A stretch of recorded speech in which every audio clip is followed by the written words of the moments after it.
Olá!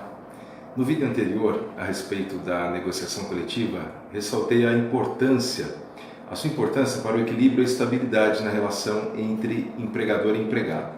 Como também apresentei esse instrumento jurídico como uma ferramenta pouco compreendida e pouco utilizada pelos empresários, mas capaz de oferecer ganhos não somente ao empregado, mas também à empresa. Retomo agora este tema com a intenção de lhes apresentar alguns conceitos e, ao final, algumas situações que permitem que o negociado se sobreponha ao legislado. Antes de prosseguir, porém, com a questão do legislado versus negociado, entendo ser relevante, neste momento, lhes apresentar uma simples definição para a negociação coletiva. Pois bem, negociação coletiva são as tratativas a respeito dos contratos de trabalho entre uma empresa ou grupo de empresas e uma ou várias organizações de trabalhadores, tais como sindicatos, federações e confederações, visando fixar condições de trabalho e disciplinar as relações entre patrão e empregado. Após a conclusão da negociação coletiva, será assinado o acordo coletivo entre uma empresa e o ente sindical, ou será assinada a convenção coletiva, que seriam entre dois entes sindicais, um representando os empregadores e o outro os empregados, produzindo-se com isso a norma coletiva. As definições de convenção coletiva e acordo coletivo encontram-se no artigo 611, caput e parágrafo 1º da CLT. Ou seja, a negociação coletiva são as tratativas que antecedem a assinatura da norma coletiva. As partes envolvidas na negociação coletiva transacionam as condições de trabalho, ou seja, utilizam-se de métodos para se chegar a um consenso a respeito das questões econômicas e sociais presentes na negociação. Me utilizo agora das sábias lições do professor Maurício Godinho Delgado, extraídas da sua aclamada obra Curso de Direito do Trabalho. A negociação coletiva enquadra-se, como citado, no grupo das fórmulas autocompositivas. Contudo, é fórmula autocompositiva essencialmente democrática, gerindo interesses profissionais e econômicos de significativa relevância social. Por isso, não se confunde com a renúncia, e muito menos com a submissão, devendo cingir-se essencialmente à transação. Por isso, fala-se em transação coletiva negociada. A solução para as divergências coletivas de trabalho são realizadas no âmbito judicial ou extrajudicial. E dentre os mecanismos de solução extrajudicial, encontra-se a negociação coletiva. A negociação coletiva é uma ferramenta essencial para a modernização das relações de trabalho.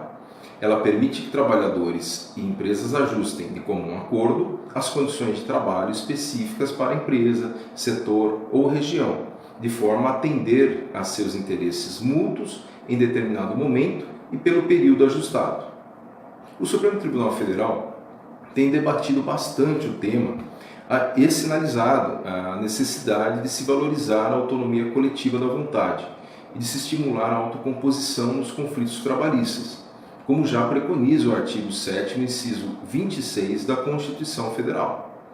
Contudo, mesmo com a jurisprudência do STF reforçando o papel e a importância dos acordos e convenções coletivas de trabalho, as decisões da Corte Superior Trabalhista, o TST, mantiveram sua perspectiva de julgar o mérito de cláusulas coletivas específicas, muitas vezes invalidando-as, desbalanceando os instrumentos coletivos e gerando como consequência a redução da necessária confiança de que os resultados das negociações coletivas serão respeitados, além, é claro, da insegurança jurídica. Esse cenário reforça a importância da aprovação da Lei 13.467 de 2017, a chamada Reforma Trabalhista, em vigor desde 11 de novembro de 2017. Isso porque ela estabeleceu um novo marco legal com vista a fortalecer as negociações coletivas, de forma a dar segurança jurídica ao livre ajuste realizado por empregados e empregadores, em acordos coletivos ou convenções coletivas de trabalho, seguindo o direcionamento dado pelo STF. Nesse sentido, a Lei 13.467 de 17 inclui explicitamente na CLT que as normas coletivas de trabalho, enquanto vigentes, terão prevalência sobre a lei nos mais variados temas, tendo em vista o rol exemplificativo de cláusulas coletivas com força supralegal, presente no artigo 611-A, tais como